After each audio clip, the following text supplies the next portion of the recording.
Swayam Prabha. Digital India. Educated India.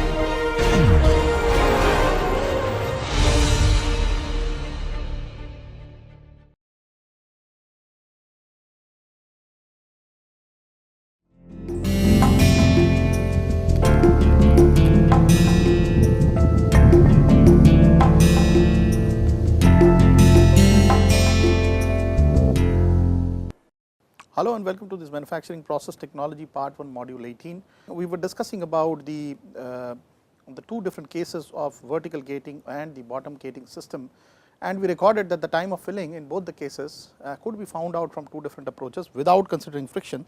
So in one approach we tried to estimate the time of filling with the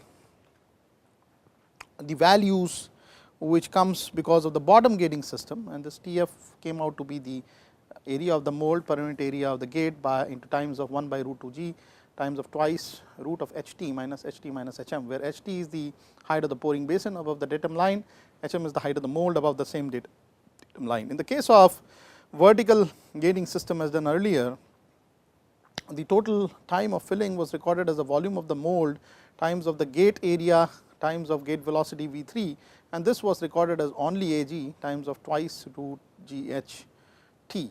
Okay.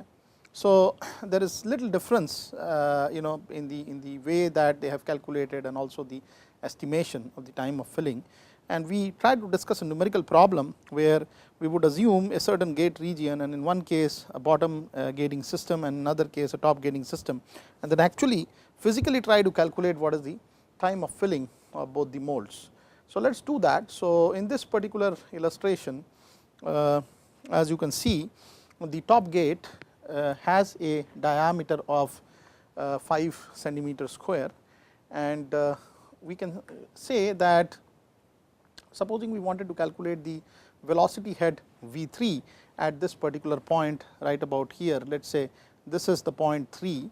So the V3 here can come out to be root of twice g times of, in this case, HT, which is actually height of the mold above the gate region, and I can assume this to be 15 centimeters, right. So this comes out as twice 981 centimeter per second square, the value of g times of 15 centimeter per second. So this comes out to be 171.6 centimeters per second, and if I calculate the volume of this mold as has been provided in the expression or in the problem statement, it is 50 times of 25 times of 15 centimeter cube, okay, and the gate area here Ag has been given to be 5 centimeter square. So the total time of filling, assuming the first model here, the top gating system, becomes equal to the 50 times of 25 times of 15 divided by 5 times of 171.6, because 5 is the gate area in centimeter square, and this is the velocity, gate velocity in centimeter per second. Okay, so this comes out to be equal to 21.86 seconds.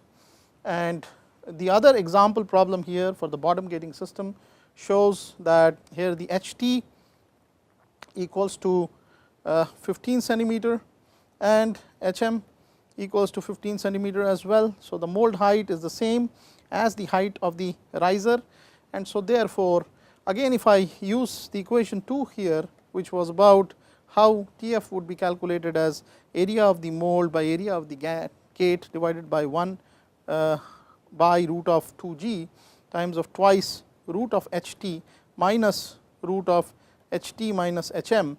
So in this particular case the HT here is obviously 15 centimeters as you can see, but the differential HT minus HM is really over and above what height is there of the pouring basin from the top of the mold. Okay. So if I just, that is the way that we have assumed this before earlier.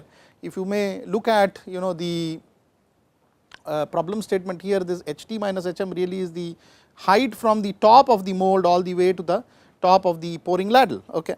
So in this particular case, if I may just closely have a look, the height of the top portion of the pouring ladle from the the total mold height, that differential is only 3 centimeters. So, this Ht minus Hm actually, although the mold height is 15 centimeters, as you may recall, and it is all about how you are locating this datum line for the sake of calculation. So, this becomes equal to 3 centimeters. Okay.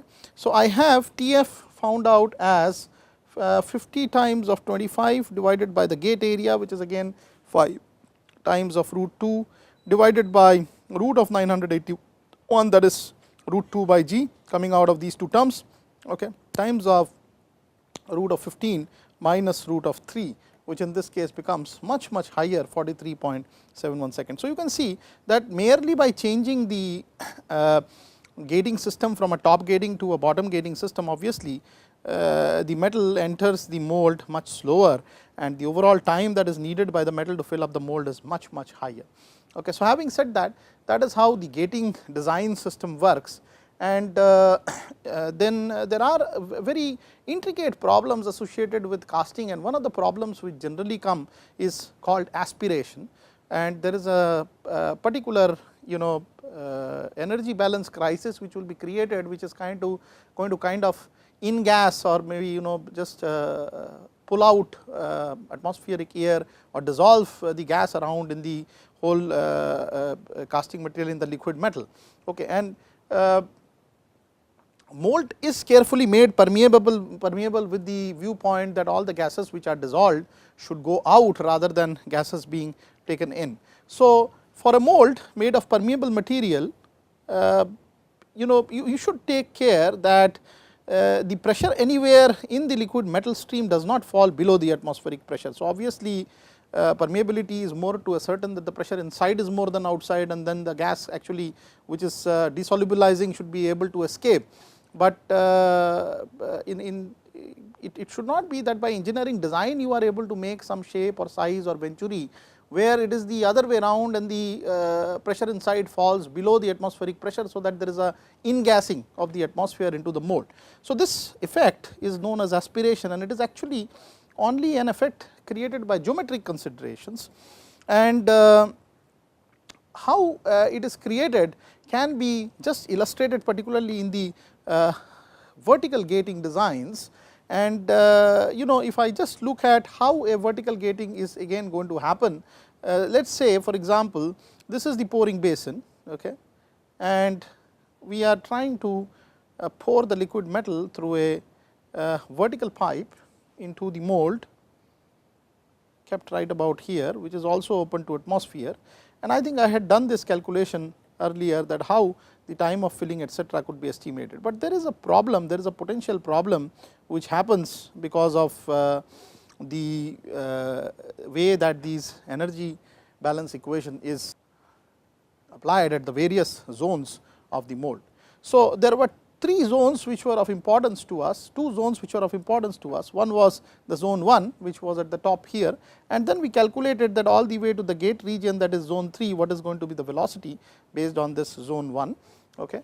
But there is another important point here, which is important from the point of this aspiration effect, as I have been mentioning, which is the point 2. Okay. So, if I really apply now the energy balance equation between 2 and 3, so let us say I apply the Bernoulli's equation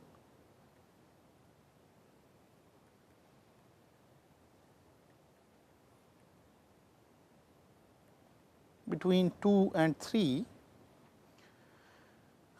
and if the pressure at 3 is again assumed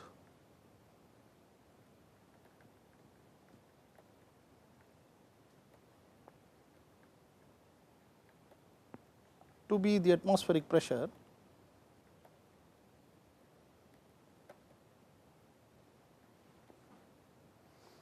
that is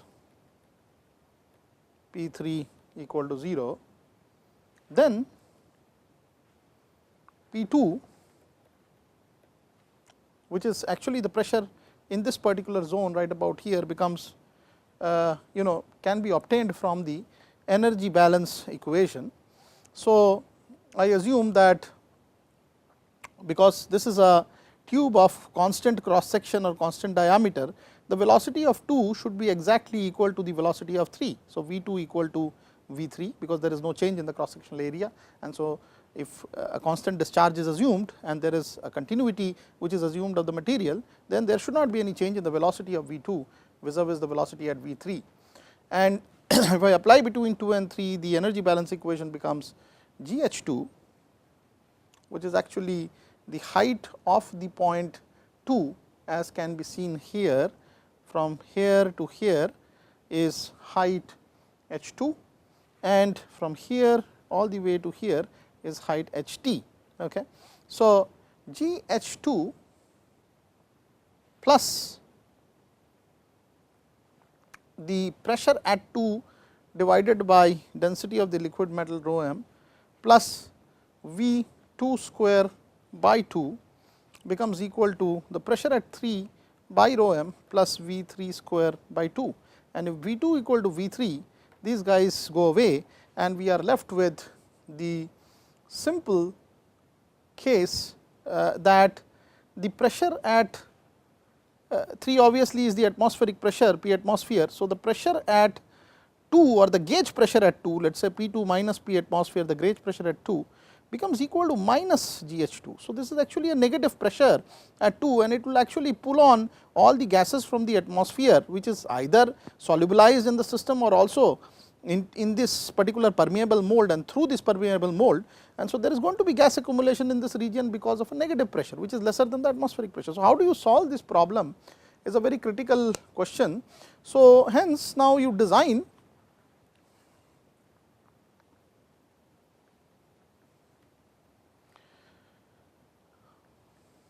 a sprue in a manner, and sprue typically is this particular part, as I think I have recalled many times earlier. So, sprue in a manner that this effect goes away,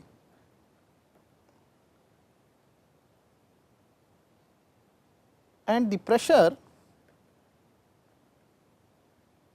at 2 is either equal to or more than the atmospheric pressure.